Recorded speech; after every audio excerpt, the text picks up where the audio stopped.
Kalau kecurangan ini tidak dibuka tabirnya, seterang-terangnya, dan tidak ada pertanggungjawaban terhadapnya kecurangan, maka ini akan jadi presiden buruk bagi negara kita ke depan. Maka pemimpin yang lahir dari kecurangan itu akan melakukan lagi hal-hal yang seperti terjadi sekarang ini. Karena dia melihat bahwa tidak ada pertanggungjawaban kalau kita melakukan kecurangan. Setiap pilpres ini kan selalu ada keterlibatan yang jauh, melibatkan tangan-tangan oligarki. Dan menurut saya ini kan paling berbahaya. Karena seperti tadi yang saya katakan, kalaupun kita nanti mengatakan aktor dari kecurangan ini sepenuhnya ada pada tangan penguasa, mereka kan lepas. Kita harus sudah mulai membiasakan atau membuat tradisi ketatanegaraan. Tolong luruskan kalau salah. Membuat tradisi ketatanegaraan bahwa seorang penguasa, seorang pemimpin, dan seorang mantan pemimpin, mantan presiden barangkali, harus bisa dibawa ke depan hukum untuk mempertanggungjawabkan seluruh perilaku hukum yang menyimpang selama dia memimpin.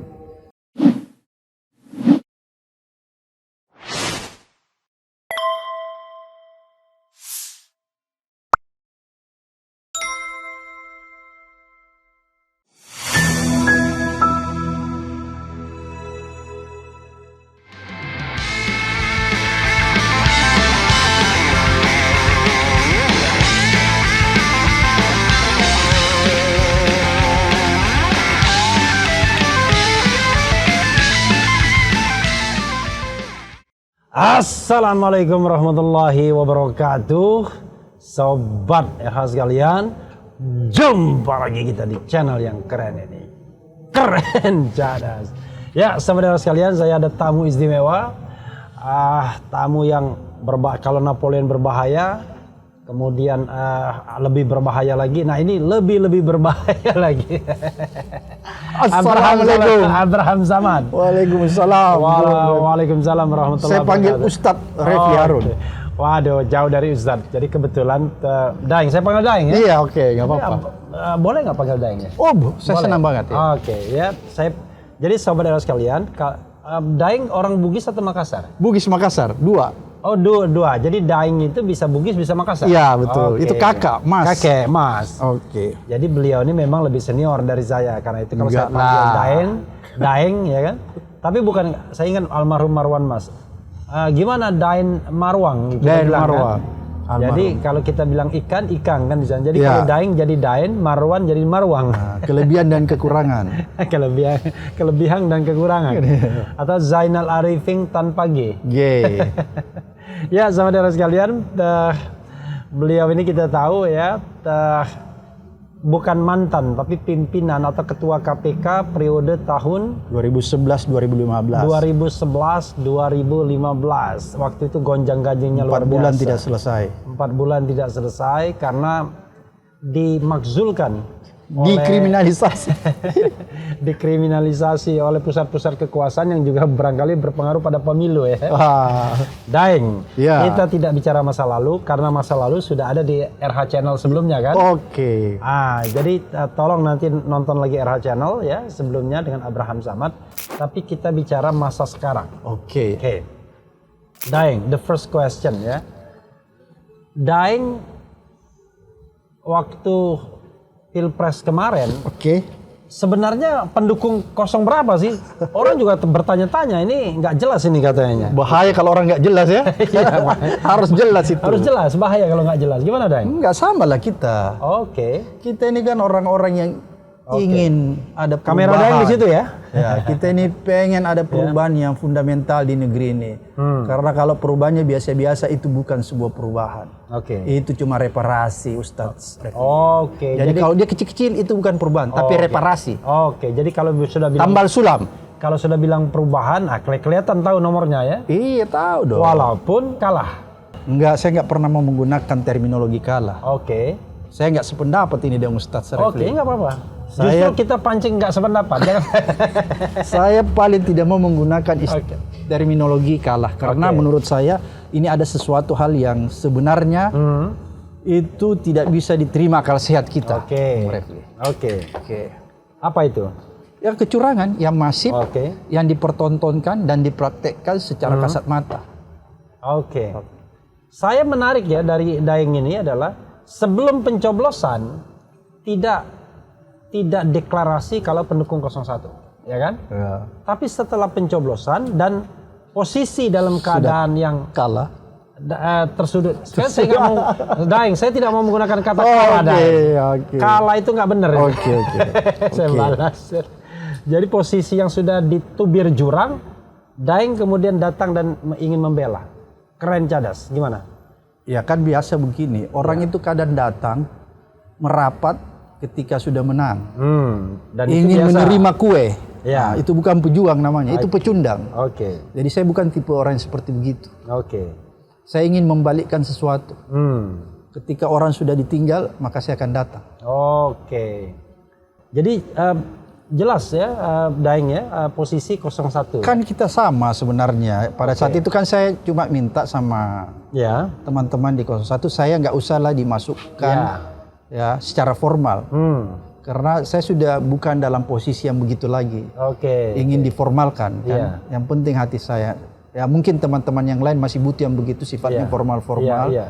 Supaya bisa dipublik. Kalau saya sudah bukan begitu. Oke. Saya ingin berbakti, membantu, mensupport secara ikhlas lah ya. Kira-kira seperti Ustadz Refli lah begitu kira-kira. Saya diformalkan. Saya tidak pernah minta diformalkan, tapi diformalkan yang sudah saya ikut aja. Oke. Jadi saya ini Daeng modelnya adalah namanya dimasukkan oke, tidak dimasukkan oke juga. Jadi modelnya nggak Nggak ada masalah gitu nggak ya? ada masalah, tidak Oke. pernah against ya. Nah Daeng ya, kalau kita bicara mengenai ke depan, kan Daeng kan orang hukum juga. Apa yang ingin Daeng katakan mengenai pemilu kita yang kata Daeng penuh dengan kecurangan ini? Eksplorasi sekuat-kuatnya. Bung Refli, menurut saya ya, kalau kecurangan ini tidak dibuka tabirnya, seterang-terangnya, dan tidak ada pertanggungjawaban Ya, terhadapnya kecurangan, maka ini akan jadi presiden buruk oke. bagi negara kita ke depan.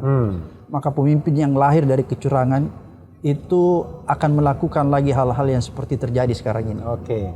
Karena dia melihat bahwa tidak ada pertanggungjawaban kalau kita melakukan kecurangan. Dan inilah menurut saya yang presiden buruk ya. Harusnya kalau di kepala saya Bung Refli, kita harus sudah mulai membiasakan atau membuat tradisi ketatanegaraan. Oke. Tolong luruskan kalau salah. Oke. Membuat tradisi ketatanegaraan bahwa seorang penguasa, seorang pemimpin, Ya. dan seorang mantan pemimpin, mantan presiden barangkali, Iya. harus bisa dibawa ke depan hukum untuk mempertanggungjawabkan seluruh perilaku hukum yang menyimpang Ya. selama dia memimpin. Kita bisa berkaca, misalnya di Malaysia sudah mulai kan. Ya. Ada pemimpinnya di bawah Perdana ke Menteri depan Najib, ya. Najib. Di negara-negara lain juga begitu Bung Refli ya, seperti Korea dan lain sebagainya. Indonesia tidak pernah punya tradisi begitu. Bukan berarti saya ingin menghukum orang, Bung Refli. Ya. Bukan itu ya.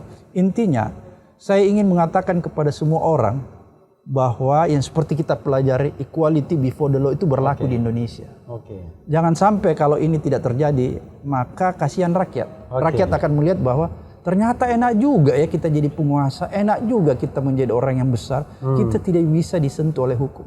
Nah itu loh sebenarnya intinya. Ya memang dalam sejarah kita memang Soekarno ya diduga melakukan pelanggaran hukum, cuma dilakukan penahanan rumah Oke. di Wisma Yaso, tapi Oke. tidak pernah diadili, Iya. sehingga orang tidak tahu dia salah atau benar. Kasihan kan? Pak Harto juga begitu, Iya. Gus Dur juga digantung juga kan Iya. setelah di impeach ya. Kalau yang lainnya kan nggak ada masalah, smooth landing. Tapi Anda seperti galau betul dengan presiden saat ini. Apa-apa yang Anda catat dari presiden saat ini sehingga kok Anda berpikir harus diadili? Enggak, maksud saya Kan begini. eksplisit begitu kan Anda Iya, mengatakan. maksudnya pemimpin, jadi siapapun Ya, ya, menurut siapapun, saya, whoever ya. bukan cuma presiden, siapapun pemimpin yang melakukan kesalahan-kesalahan, yang melakukan ugalan-ugalan dalam mengelola negara, maka dia wajib mempertanggungjawabkan semua kelakuannya yang menyimpang secara hukum. Karena kalau tidak, maka nanti setiap pemimpin di negeri ini akan menyatakan bahwa kalau kita pemimpin di negara yang negara Konoha, Ya. itu kita tidak akan tersentuh oleh hukum karena kita punya imunitas tidak seperti rakyat biasa. Ya, tapi persoalannya adalah kan itu mengandaikan bahwa ada kekuatan baru yang berbeda dengan presiden yang saat ini menjabat. Oke. Sehingga peluang itu ada. Seperti misalnya katakanlah Gus Dur dijatuhkan oleh kekuatan antitesisnya. Oke. Soekarno dijatuhkan oleh kekuatan antitesisnya. Soeharto dijatuhkan kekuatan antitesisnya. Memang ketiga-tiganya tidak berhasil dibawa ke muka persidangan karena subscribersnya masih banyak. Seperti subscribersnya Ustadz Refli Harun. Coba bayangkan ya, saya membayangkan aja nih, kita frankly speaking, Gus Dur misalnya, kalau dibawa ke muka sidang setelah kasus Bulegate misalnya, kan ribut orang. Oke. Karena sebagian orang mengatakan dia tidak bersalah. Ya. Pak Harto pendukungnya masih banyak sekarang, apalagi Bung Karno. Kan ada, nah hal yang sama kan terjadi juga pada Presiden Jokowi yang mengatakan Jokowi is the best, Jokowi presiden terbaik. Kita yang mengatakan dia melakukan pelanggaran. Enggak, maksud saya, apa maksud dan tujuan bahwa pemimpin itu harus dibawa ke depan hukum agar supaya masyarakat lihat apa dia betul salah, apa justru enggak. Oke. Sebenarnya itu intinya. Oke. Karena jangan sampai ini juga akan menimbulkan sahwah sangka ya, Ya. menimbulkan fitnah. Dan kan kasihan juga misalnya kalau fitnah itu terus berkembang dan tidak pernah dibuktikan di depan hukum. Sebenarnya itu intinya. Sekaligus membuktikan atau mengklirkan. Sebenarnya itu intinya. Oke, tapi kan bagi raja dalam tanda kutip dibawa ke muka persidangan itu sendiri sudah membuat harga dirinya hancur kan, walaupun dia tidak dinyatakan bersalah misalnya. Oh begitu ya? Iya, baru didakwa saja itu sudah hancur. Karena kalau yang saya dengar nih ya, Daeng ya, Pak Harto itu bagaimana berusaha sekuat-kuatnya agar tidak disidangkan. Oke. Karena bagi dia itu sesuatu yang menghancurkan harga dirinya. Oke. Nah, jadi memang ya agak berat memang kalau begini urusannya. Jadi Kalau Bung Refli kira-kira gimana pandangannya? ya sama prinsip equality before the law itu ya harus kita indikan kan. Tetapi kan ada soal sosiologis dan politik. Oke. Saya membayangkan kalau seandainya setelah Gus Dur misalnya dimakzulkan, lalu tiba-tiba dituntut untuk diadili, kira-kira subscribernya ngamuk nggak? Oke. Tapi Jokowi apa kita tes boleh juga ya? Cuman kan begini Kan beda ya. kan? Iya, maksud saya begini kan beda ya konteksnya Gus Dur, Soeharto, masing-masing berbeda kan. Iya. Maksud saya kan ada kadang-kadang ya peristiwa itu yang bisa dilihat secara kasat mata. Iya. Ada peristiwa yang abu-abu dan lain sebagainya. Sangat politically motivated ya. Iya, ada kan yang sangat politis. Iya. Mungkin kalau zaman Gus Dur, Bulegate ya, Bulegate. itu kan agak debatable ya. Iya. Bisa mungkin orang mengatakan itu terlalu politis kan. Oke, Gus Dur kita skip. Soeharto kan udah jelas. Iya. Sampai dia dijatuhkan begitu. Iya, harusnya kan ada. Bukan berarti saya mau menghukum Soeharto ya. Kan bisa saja begini Bung Refli. Setelah dia dinyatakan bersalah atau tidak bersalah, kalau dia dinyatakan tidak bersalah harus dikelirkan. Oke. Tapi kalau dia dinyatakan bersalah bukan berarti kita harus menghukumnya. I see. Mungkin kita beri dia amnesti sebagai Oke. orang yang pernah berjasa membesarkan Republik bukan, ini. Tepatnya gerasi. Iya, gerasi ya, Nah, bukan gerasi. amnesti. Jadi Gerasi. gerasi artinya dia dinyatakan bersalah tapi diampuni. Iya, Diampuni. Oke. sebenarnya itu intinya. Oke. Nah, Jadi- mudah-mudahan nanti Jokowi digitukan juga mudah-mudahan. Memaafkan ya, tapi tidak melupakan. Ya, jadi Kira-kira itu. forgive but not forget. Ya, seperti itu ya, Afrika Selatan. Ya, Afrika Selatan. KKR ya, Komisi Kebenaran dan Rekonsiliasi. Tapi ya itu kan next step. Tapi yang di depan mata ini Daeng ya, soal kecurangan pemilu sejauh mana kalau kita pakai parameter ya. 0 sangat tidak yakin, 100% sangat yakin. Daeng berada di posisi mana? Soal kecurangan Pilpres, saya katakan Pilpres saja daripada 100%. wah luar biasa. Tapi kan begini, ini aku mau luruskan juga nih. Kalau saya bilang kecurangan, jangan tiba-tiba orang selalu mengarahkan bahwa aktor intelektualnya itu Jokowi. Oke. Kan itu Ya, kita luruskan juga. Kan bisa juga misalnya KPU atau Oke. siapa saja Oke. kan gitu. Oke. Oleh karena itulah perlunya persidangan orang itu dibawa ke depan hukum agar Oke. supaya itu bisa membuka tabir. Oke. Siapa sih sebenarnya yang bersalah dalam kecurangan Pilpres Oke, sebenarnya? oke. Hak angket juga mungkin salah satunya cara ya. Oke, jadi gini, Daeng ya. Kalau kita bicara bahwa 100% Dan ada kecurangan. Ada kecurangan. Oke. 100%. Nah, pertanyaannya adalah banyak masyarakat, pengamat ya seperti Saifullah dan lain sebagainya, Ferry Amsari yang mengatakan bahwa kecurangan itu diorkestrasi, didirigeni oleh Presiden Jokowi. Lantaran ya dia pengen cawe-cawe dan pengen tetap berkuasa walaupun tidak langsung. Terbukti dia titip anaknya. Nah, terhadap statement seperti itu bagaimana pendapat Daeng? Mungkin itu ada benarnya karena mereka misalnya kalau Ferry ya. Ferry itu kan melakukan istilahnya investigasi. Investigasi yang mendalam sehingga dia bisa melakukan justifikasi. Kalau kita ini kan tidak melakukan investigasi secara mendalam. Ada investigasi yang kita lakukan, analisis, tapi bukan investigasi yang mendalam. Kalau Ferry melakukan investigasi yang mendalam, makanya dia berani buat juga dalam film Dirty Vote. Karena ada investigasi yang mendalam. Oleh karena itu kalau dia menjustifikasi begitu, itu kita harus hormati dan harus memberikan apresiasi. Karena nggak mungkin lah seorang Ferry, seorang scholar gitu ya, nggak mungkin. Tapi kalau kita belum bisa menyatakan pertanggungjawaban itu misalnya presiden. Kalau yang saya bisa nyatakan 100% ada kecurangan kitanya. Aktor intelektual, saya sedang melakukan investigasi. Dan kecurangan itu ya Daeng yakini TSM, terstruktur, sistematis dan masif. Iya, sangat. Sangat. Saya challenge lagi. Dalam pemilu yang hanya bisa melakukan itu adalah penguasa. Tidak mungkin seorang yang bukan penguasa bisa melakukan kecurangan yang TSM dalam konteks pilpres. Kalau dalam konteks pilkada bisa jadi cukong kampung ya kan? Cukong kampung, demikian duitnya banyak, menguasai aparat dan lain sebagainya, dia bayar semua, TSM. Tapi pilkada, terutama pemilihan bupati wali kota atau pemilihan kepala desa. Kan? Tapi untuk pilpres, Anda nggak mungkin TSM kalau bukan penguasa, karena TSM itu nasional berarti kalau kita levelnya nasional, you can imagine berarti the national leader kan?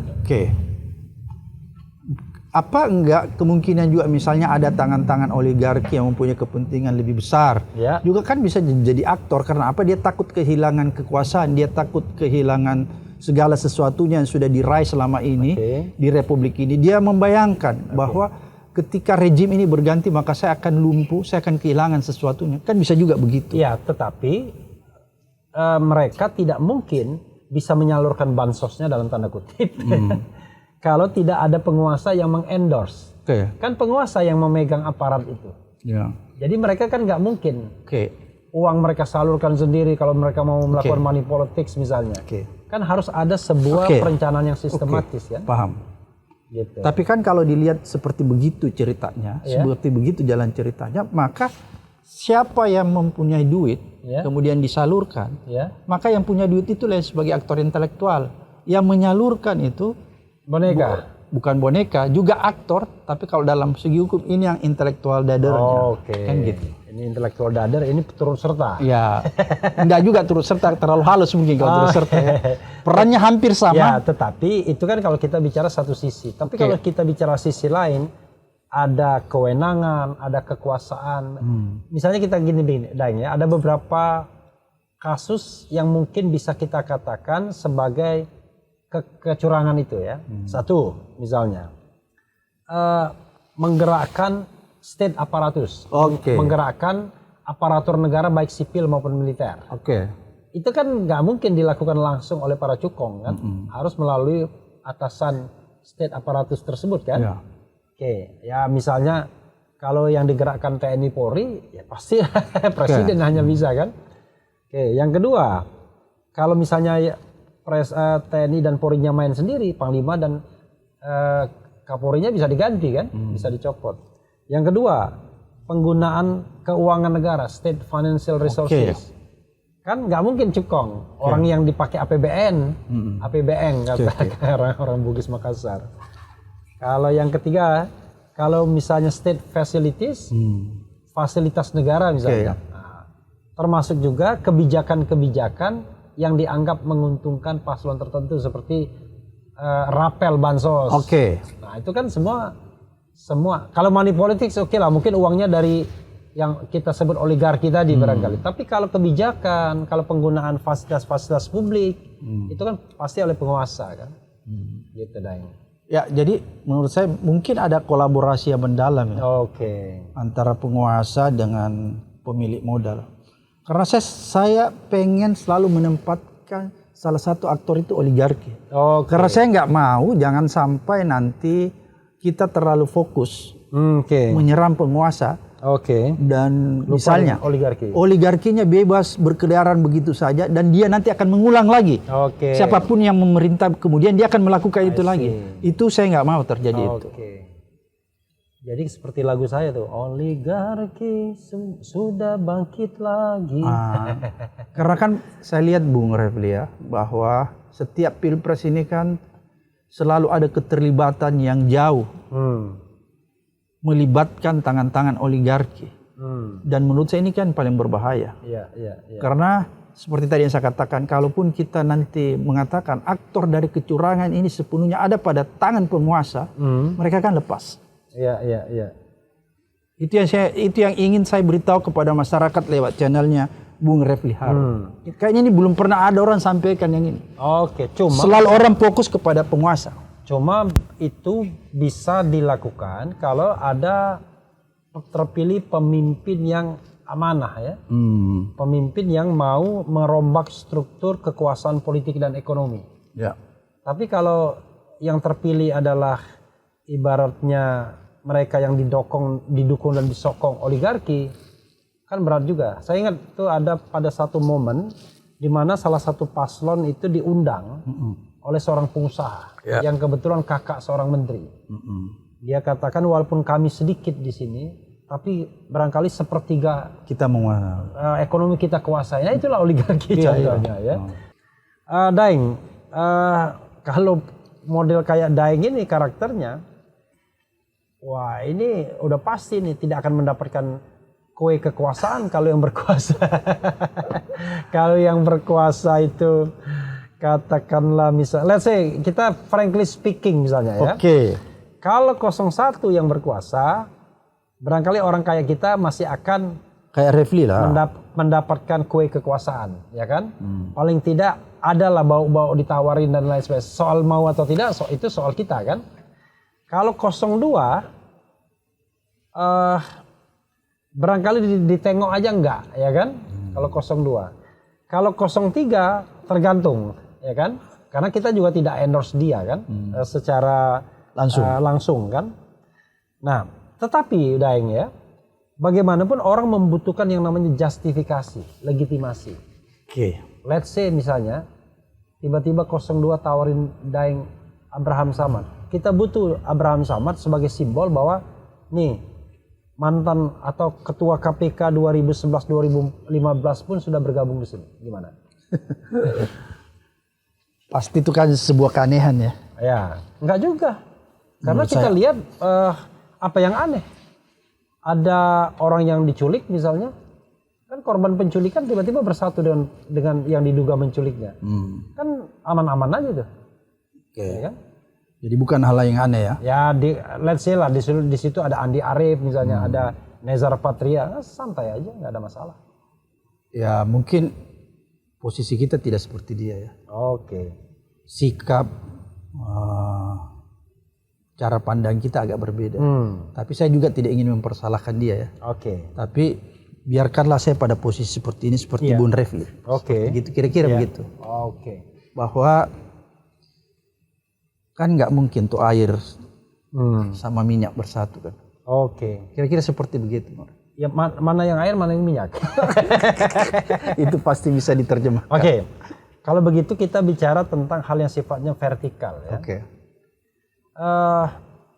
Sikap seperti ini yang soal air dan minyak ini, apakah karena didrive oleh keyakinan yang sifatnya vertikal? Bisa seperti itu. Bisa seperti itu. Karena kan banyak orang tidak mempertimbangkan faktor yang di atas, yang maha kuasa. Pokoknya mainkan saja, nggak ada kaitannya. Ya biasanya dengan adagium politik yang paling gampang, politik itu dinamis, tidak ada lawan dan kawan yang abadi dan lain sebagainya, sehingga semua penuh dengan justifikasi. Kalau saya agak beda mungkin. Silakan. Karena kan begini, Saya harus terus terang bahwa saya sangat bersyukur pernah berada di lembaga yang namanya Komisi Pemberantasan Korupsi. Kenapa saya bersyukur? Karena menurut saya di lembaga inilah akhirnya memperlihatkan kita apa yang dimaksud dengan integritas yang sesungguhnya. Mengajari kita tentang integritas sesungguhnya. Membuat integritas atau dalam bahasa agama kita, akhlak kita itu bisa menjadi sempurna. Akhlakul karimah. Itu yang kita tuju sebenarnya. Walaupun mungkin saja kita belum sampai ke sana. Tapi tujuan kita kan ke sana untuk menyempurnakan akhlak kita. Berdasarkan itulah saya selalu berpegang teguh pada yang disebut akhlak. Begini Bung Refli. Saya, mungkin juga Bung Refli, saya nggak tahu persis ya, bahwa satu-satunya modal saya di dalam kehidupan ini hanya satu. Apa itu integritas? Kepercayaan ya? Kepercayaan, trust, kejujuran. Jadi kalau modal satu-satunya ini hilang, maka saya sudah tidak punya apa-apa lagi. Dan itu artinya saya sudah tidak bisa hidup lagi kan. Tidak ada artinya hidup lagi menurut saya. Kira-kira seperti itu. Karena itu yang saya jadikan modal. Tapi Daeng ya, dalam usia Daeng yang sekarang ini kira-kira golden age ya kan? Usia kan sekarang 50-an ya, hampir 60. 57. Daeng kelahiran 66 ya. Jadi 57 tahun menjelang 58 tahun. Kalau TNI Polri pensiun itu. 58 itu.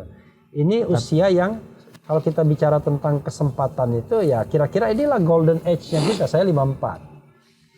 Padahal masih panjang Bung Refli. Masih panjang ya. Jadi karena kalau saya anggap kalau 60-an masih ada pilpres berikutnya. Kalau sudah 60-an itu kita udah jadi tua renta.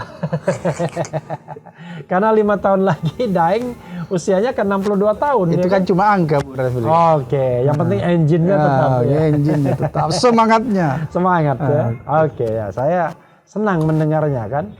Karena banyak sekali orang-orang muda ya baru selesai jadi ketua BEM ya kan, baru selesai jadi pejabat publik, tiba-tiba sudah melipir oportunis ya kan. Saya bilang, apa orang ini nggak berpikir bahwa masa depan itu masih panjang? Toh kalaupun tidak menjabat kan, kata Anies misalnya, menjadi oposisi itu kan sama terhormatnya kan? Iya, betul sekali. Gitu. Apa susahnya kan untuk menjadi orang yang berada di luar, menjadi oposisi? Kan nggak ada susahnya. Makanya saya heran juga orang kalau dia harus jadi oportunis, jadi pragmatis. Aneh juga menurut saya. Tapi ya itu yang aneh atau kita yang aneh? Saya kira yang aneh kita. Gitu. Yang aneh kita. Jadi saudara sekalian, kita ini dua orang yang sudah mendeklar. Seandainya calon yang kita tidak dukung itu yang akhirnya dilantik, ya kita tetap akan berada di luar pemerintahan. Dan fortunately Anies sudah declare begitu juga. Gitu ya? Ya, saya tidak tahu Cak Imin. Jadi ya karena gini, beda ya. Saya berusaha memahami aja mungkin Daeng ya. Kalau Cak Imin kan orang yang menjadi nakoda. Ada kapal yang dia harus selamatkan. Itu justifikasinya.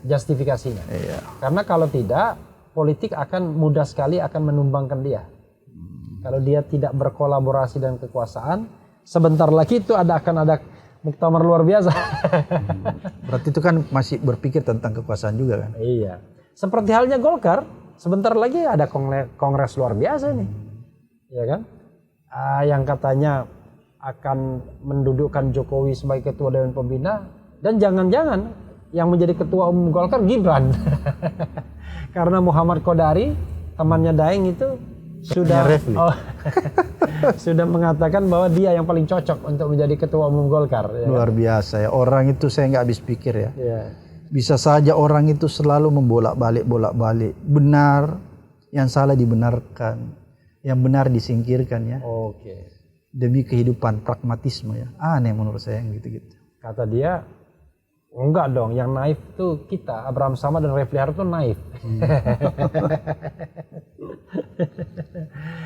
Ya Daeng ya, di depan ini Daeng ada 3 perjuangan yang menuntut kita, bahkan jangan-jangan ada resikonya. 1, massa sudah bergerak di mana-mana. Kita lihat UGM, UI, dan nanti akan diikuti kampus-kampus lainnya. Mereka melakukan warning yang kedua. Sebelum pemilu mereka sudah lakukan, tidak didengar, dan mereka sekarang lakukan lagi. Massa juga geram, ya kan? Nah, di medan-medan perjuangan ini, di mana seorang Abraham Samad? Itu pertanyaan publik. Saya di mana saja. Yang jelas saya selalu berada di tempat yang dibutuhkan oleh sebuah kebenaran. Insya Allah ya. Insya Allah. Nggak pernah lari lah kita ini, Bung Refli. Jadi ketika itu dibutuhkan, maka Abraham Samad akan datang ke sana. Iya, kan perjuangan itu banyak caranya ya. Banyak medianya. Iya. Kan? Orang bisa melakukan dengan caranya masing-masing. Kan gitu. Kira-kira seperti. Dan sekarang Abraham Samad sudah speak up soalnya. Diajarin sama Bung Refli. sudah speak up ya. Jadi yang jelas Bung Refli, bahwa kita harus terus berjuang untuk menegakkan kebenaran ini dan membuktikan kecurangan ini. Sebenarnya standing posisi kita di situ. Apapun yang terjadi, posisi kita harus membuktikan kecurangan ini dan menegakkan kebenaran apapun resikonya. Jadi intinya adalah kalau kita bicara tentang sebuah perjuangan yang terukur, measurable, yaitu adalah bagaimana kemudian kita melawan kecurangan pilpres ini kan? Luar biasa. Daeng,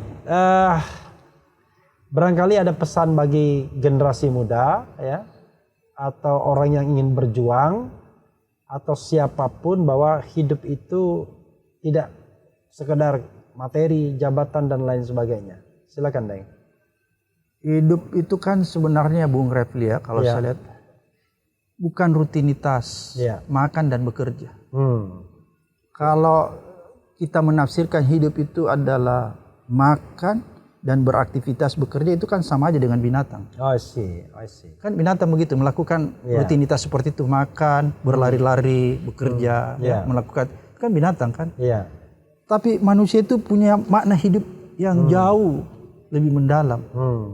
Seperti misalnya, berguna nggak hidup dia bagi orang banyak? Itu kan makna sebenarnya. Jadi kalau Anda tidak berguna dalam kehidupan Anda tidak berguna bagi orang banyak atau bagi segelintir orang, maka sebenarnya Anda harus mengevaluasi tentang kehidupan Anda. Apakah Anda hidup sesungguhnya atau sebenarnya Anda hidup seperti binatang? Kira-kira seperti itu, Bung Refli. Tetapi kadang-kadang netizen kita ya, itu selalu mengartikan bahwa berguna itu kalau Anda mendapatkan jabatan tertentu. Kan begitu selalu kan? Iya. Kamu apa? Kita dibilang gelandangan politik lah, apalah ya kan? Misal, saya sih biasa aja, tetapi maksudnya adalah kita memberikan pembelajaran kepada sobat RH sekalian bahwa perspektif orang seperti itu tuh bagaimana? Bahwa kalau Anda tidak punya jabatan, berarti Anda tidak penting bagi negara ini atau tidak berguna bagi negara ini. Gimana, Daeng? Enggak juga. Contoh yang paling sederhana, Refli menyampaikan informasi lewat podcast, lewat sahabat RH. Dan informasi yang disampaikan itu adalah informasi tentang sebuah kebenaran, agar menuntun orang supaya orang nggak tersesat. Itu kan luar biasa. Itu berguna bagi banyak orang. Anda menuntun orang sehingga orang itu tidak tersesat.